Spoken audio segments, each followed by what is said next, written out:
We are just learning that Twitter has permanently suspended the account of President Trump. We're going to get into that. Earlier today on that platform, he announced that he will break more than a century of precedent and skip out on Joe Biden's inauguration ceremony. The last president not to attend an inauguration was Andrew Johnson. That was back in the 1800s. And joining us now to discuss is political science professor Stephen Caliendo. And Stephen, thanks for joining us. First things first here. Maybe you can, it's obvious, but what message do you think President Trump is sending by skipping the inauguration?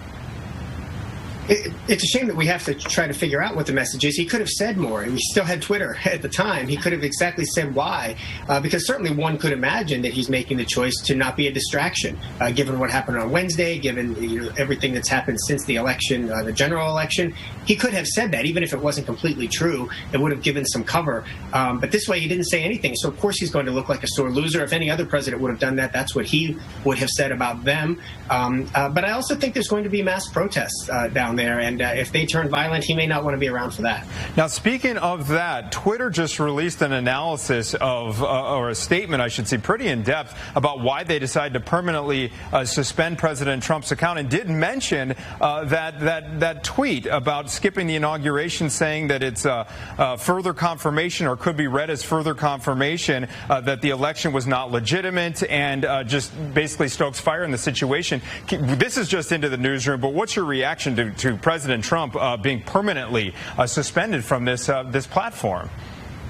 Well, this is big news, and it's a real problem for him, not just in the last, less than 2 weeks of his presidency, but this is the primary way that he communicates with people, that he communicates with his supporters and in the news media and others. And so if he did have plans to move forward with a political career in some form or fashion and to organize, Twitter was the way he was going to do it. I have no doubt that there'll be another way that he'll find to do that. But, the Twitter account very early on became the official, part of the official record for the presidency, because he used it so frequently and in such a targeted way. And so this absolutely is big news.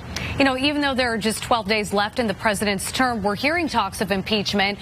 What do you think Democrats hope to accomplish with these proceedings, and do they even have enough time to go through with it? Well, I mean, there's not enough time to go through a typical impeachment where you would have, weeks of committee hearings and so forth. They can do it.